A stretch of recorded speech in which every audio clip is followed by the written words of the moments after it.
விரைவில் wedding man உலகெங்கும் பறந்து வாழும் இலங்கை தமிழர்களுக்காக நம்பகமான விசேட அம்சங்களோடு weddingman.com பதிவுகள் ஆரம்பம்.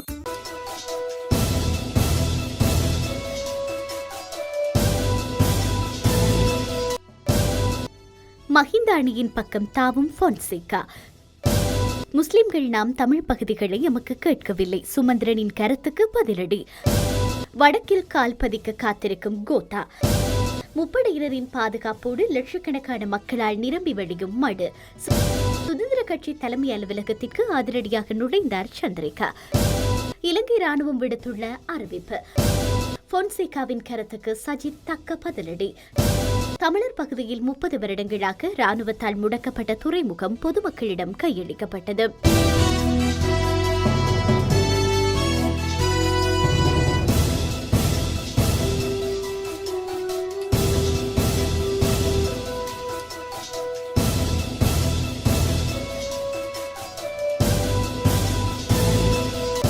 சரத் பொன்சேகா விரைவில் நம்முடன் இணைந்து செயற்படுவார் என்று நாங்கள் எதிர்பார்க்கிறோம் என நாடாளுமன்ற உறுப்பினர் கெஹலிய ராம்புக்வேல தெரிவித்துள்ளார். கொழும்பு ஊடகம் ஒன்றுக்கு அவர் கருத்து வெளியிடும் போதே மேற்கண்டவாறு குறிப்பிட்டுள்ளார். தொடர்ந்தும் தெரிவிக்கையில், நான் நாட்டின் தேசிய பாதுகாப்பு முக்கியத்துவம் மிக்கது என்பதை உணர்ந்துள்ளதாலேயே கோத்தபாய ராஜபக்சவின் தெரிவு சரியானது என்பதை சரத் பொன்சேகா தெரிவித்திருக்கிறார். சரத் பொன்சேகா விரைவில் நம்முடன் இணைந்து செயற்படுவார் என நாங்கள் எதிர்பார்க்கின்றோம். ஜனாதிபதி வேட்பாளராக அறிவிக்கப்பட்டுள்ள கோத்தபாய ராஜபக்சவுக்கு நாடு முழுவதும் பாரிய வரவேற்பு காணப்படுகின்றது. நாம் தேர்தலுக்கு சிறந்த முறையில் தயாராகி வருகின்றோம். கோத்தபாய ராஜபக்சவுக்கு நாடளாவிய ரீதியில் பாரிய வரவேற்பு காணப்படுகின்றது. நாம் பல்வேறு இடங்களுக்கு நமது வேட்பாளர்களை அழைத்துச் செல்லுகிறோம். மக்கள் பாரிய அளவில் வரவேற்பு வழங்குகின்றார்கள். தற்பொழுது கோத்தபாய ராஜபக்ஷ வேட்பாளராக தெரிவு செய்யப்பட்டமை சரியான முடிவு என சரத் பொன்சேகா தெரிவித்துள்ளார். அவர் பாதுகாப்பு தொடர்பில் ஒரு நிபுணராக காணப்படுகின்றார். அவர் பாதுகாப்புக்கு முக்கியத்துவம் கொடுப்பதாலேயே கோத்தபாயவின் தெரிவை சரியானது என கூறுகின்றோம். சரத் பொன்சேகா விரைவில் எம்முடன் இணைந்து செயற்படுவார் எனவும் மேலும் அவர் குறிப்பிட்டுள்ளார். முஸ்லிம்கள் பெரும்பான்மையாக உள்ள கல்முனை நகர பிரிவை கல்முனை தமிழ் பிரிவில் உள்ளடக்கிக் கொண்டு முஸ்லிம்களுடன் பகைத்து தமிழ் மக்கள் வாழ விரும்பவில்லை என நாடாளுமன்ற உறுப்பினர் சுமந்திரன் சொல்லுவது சாத்தான் வீதம் ஓதுவது போல உள்ளது என உலமா கட்சித் தலைவர் முபாரக் அப்துல் மஜீத் தெரிவித்துள்ளார். இன்றைய தினம் விடுக்கப்பட்டுள்ள ஊடக அறிக்கையிலேயே இந்த விடயம் தெரிவிக்கப்பட்டுள்ளது. அதில் மேலும் கல்முனையை 30 வருடமாக ஆளும் முஸ்லிம் காங்கிரசின் தூக்கம் காரணமாக கல்முனையின் 99% முஸ்லிம்களின் நிலப்புலன்கள் கல்முனை நகர் பிரிவு என பிரிக்கப்பட்டு அது கல்முனை செயலக தமிழ் பிரிவுக்குள் கையகப்படுத்தப்பட்டுள்ளது. இந்த நிலையில் கல்முனை வடக்கு செயலகம் தரம் உயர்த்தப்படுவது என்பது நீண்டகால தமிழ் முஸ்லிம் பிளவையை உருவாக்கும். உண்மையில் கல்முனை விடயத்தில் தமிழ் கூட்டமைப்புக்கு முஸ்லிம் தமிழ் ஒற்றுமையில் அக்கறை இருக்குமாயின் உலமா கட்சி கடந்த 10 வருடத்துக்கு மேலாக சொல்லும் தீர்வை முன்னெடுப்பதே சிறந்ததாகும். கல்முனை செயலகம் என்பது சாகிரா கல்லூரி முதல் தாளவெட்டுவான் வீதி அல்லது நீதிமன்ற வீதி வரை இருக்க வேண்டும். அதற்கப்பால் உள்ள பாண்டிருப்பு, சேனை குடியிருப்பு, மணச்சேனை என்ற 100% மக்கள் வாழும் பிரதேசங்களை இணைத்து பாண்டிருப்பு செயலகம் வழங்க முடியும். இதனுடன் நட்பெட்டி முனை தமிழ் பகுதி, நீலாவணை தமிழ் பகுதி போன்றவற்றையும் இணைக்க முடியும். அதேபோல் கல்முனை கடற்கரை பள்ளி வீதி முனையிலிருந்து கல்முனை பிரதான வீதியின் 2 மடங்கு கல்முனை பசார் சந்தை என்பவற்றை தனி கிராம சேவகர் பிரிவாக உருவாக்கி அதற்கு முஸ்லிம் கிராம சேவகர் ஒருவரை நியமிக்க வேண்டும். அதற்குள் கல்முனை நகரில் உள்ள வர்த்தக நிலை உரிமையாளர்கள் அனைவரும் பதியப்பட வேண்டும். முஸ்லிம்கள் நாம் தமிழ் பகுதிகளை எமக்கு கேட்கவில்லை, மாறாக தமிழ் செயலகத்தால் ஆக்கிரமிக்கப்பட்டுள்ள முஸ்லிம் நிலப்புலன்களையே கேட்கிறோம் என்பதை அரசும் தமிழ் கூட்டமைப்பும் புரிந்து கொள்ள வேண்டும். இவற்றை தமிழ் கூட்டமைப்பு ஏற்பதன் மூலமே கல்முனை விடயத்தில் தமிழ் முஸ்லிம் ஒற்றுமையை ஏற்படுத்த முடியும் என தெரிவிக்கப்பட்டுள்ளது. எதிர்வரும் ஜனாதிபதி தேர்தலை முன்னிட்டு வடக்கு மக்களின் வாக்குகளை பெற்றுக் கொள்ளும் முனைப்பில் பொதுஜன பெரமுன கட்சி அப்பகுதிக்குள் தேர்தல் பிரச்சாரங்களை பலப்படுத்த எதிர்பார்த்துள்ளது. இந்நிலையில் செப்டம்பர் 1 முதல் அக்கட்சியின் ஜனாதிபதி வேட்பாளர் கோத்தபாய ராஜபக்ஷ வடக்கில் தேர்தல் பிரச்சாரங்களை மேற்கொள்ள தயாராக உள்ளதாக தெரிவிக்கப்பட்டுள்ளது. இதேவேளை கிழக்கு மாகாணத்தில் தற்போது தேர்தல் பிரச்சார நடவடிக்கைகள் ஆரம்பிக்கப்பட்டுள்ளதாகவும் தெரிய வருகின்றது. மன்னார் மடு திருத்தலத்தின் ஆவணி மாத திருவிழா திருப்பலி இன்று காலை 6:15 மணிக்கு கூட்டு திருப்பலியாக ஒப்புக் கொடுக்கப்பட்டுள்ளது. இலங்கை கத்தோலிக்க ஆயர் பேரவையின் தலைவரும் பதுளை மறைமாவட்ட ஆயருமான வின்சென்ட் பெர்னாண்டோ ஆண்டகை பங்கேற்க மன்னார் மறைமாவட்ட ஆயர் பேரருட் கலாநிதி இமானுவேல் பெர்னாண்டோ ஆண்டகையின் தலைமையிலே ஏனைய மறைமாவட்ட ஆயர்களான நோபர்ட் ஆண்ட்ராடி, பெரல்ட் ஆண்டனி பெரேரா ஆகியோர் இணைந்து திருவிழா திருப்பலியை கூட்டு திருப்பலியாக ஒப்புக் கொடுத்தனர். அதனைத் தொடர்ந்து திருச்சொரூப பவனியும் ஆசி தேரும் இடம்பெற்றதுடன் இதன்போது நூற்றுக்கணக்கான குருக்கள் கலந்து கொண்டிருக்கிறார்கள்.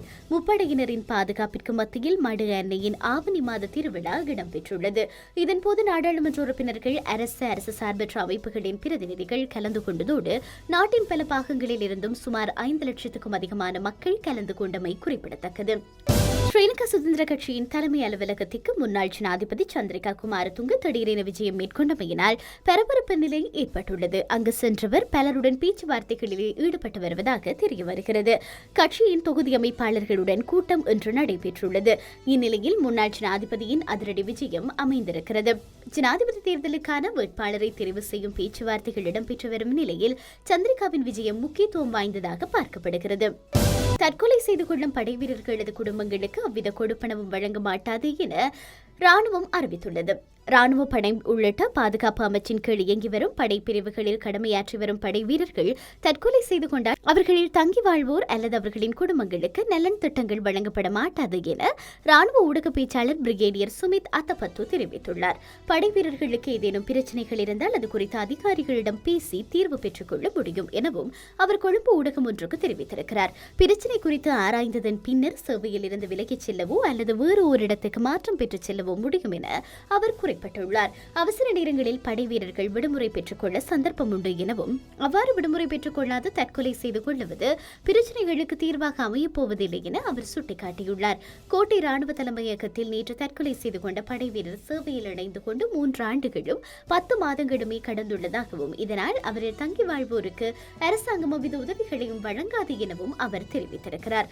5 ஆண்டுகளுக்கும் குறைவான சேவை காலம் என்பதால் அவரது குடும்பத்திற்கு மரண நலன் கொடுப்பனவு வழங்கப்படாது எனவும் தற்கொலை செய்து கொள்வதால் பெற்றோருக்கு அவ்வித நலனும் கிடைக்கப் போவதில்லை எனவும் அவர் சுட்டிக்காட்டியுள்ளார். பாதுகாப்பு அமைச்சின் கீழ் இயங்கி வரும் படைப்பிரிவுகளில் கடமையாற்றுவோரின் மரணத்தின் போது 55 வயது வரை சம்பளமும் அதன் பின் ஓய்வூதியமும் மரண கொடுப்பனவும் வழங்கப்படும் எனவும் அவர் தெரிவித்துள்ளார்.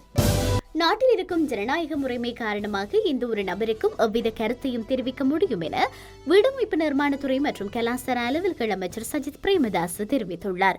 முன்னாள் அமைச்சர் சரத் பொன்சேகா தெரிவித்த கருத்துக்கள் தொடர்பில் ஊடகவியலாளர்கள் எழுப்பிய கேள்விகளுக்கு பதிலளிக்கும் போதே சஜித் பிரேமதாஸ் இவ்வாறு தெரிவித்துள்ளார். ஐக்கிய தேசிய முன்னணியின் கட்சித் தலைவர்கள் கூட்டம் நேற்று பிரதமர் ரணில் விக்ரமசிங்க தலைமையிலே அலரி மாளிகையில் இடம்பெற்றது. குறித்த கூட்டத்தில் கலந்து கொண்டதன் பின்னர் கருத்து தெரிவிக்கும் போதே சஜித் பிரேமதாஸ் இதனை தெரிவித்துள்ளார். குறித்த கூட்டத்தில் கிராம மட்ட வேலை திட்டங்கள் தொடர்பில் கலந்துரையாடப்பட்டதாகவும் இதன்போது அனைத்து அமைப்புகளையும் ஒன்றிணைத்து அதற்கான திட்டங்களை முன்னெடுப்பது தொடர்பிலே கலந்துரையாடப்பட்டதாகவும் தெரிவிக்கப்பட்டுள்ளமை குறிப்பிடத்தக்கது.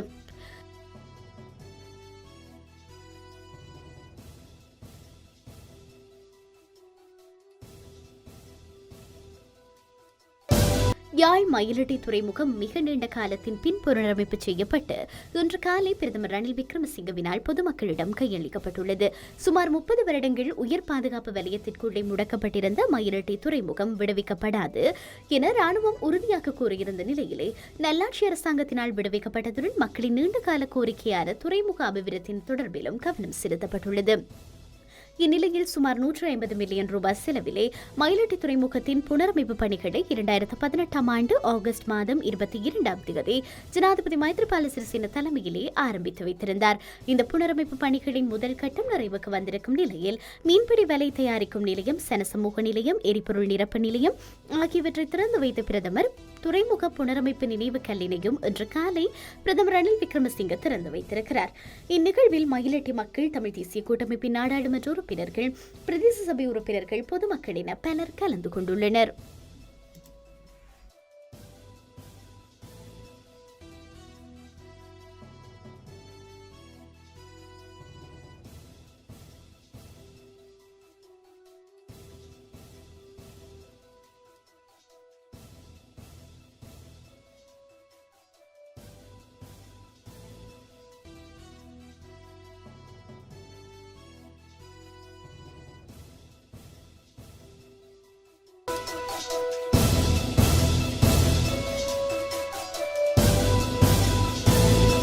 விரைவில் வெட்டிங் மேன். உலகெங்கும் பறந்து வாழும் இலங்கை தமிழர்களுக்காக நம்பகமான விசேட அம்சங்களோடு weddingman.com பதிவுகள் ஆரம்பம்.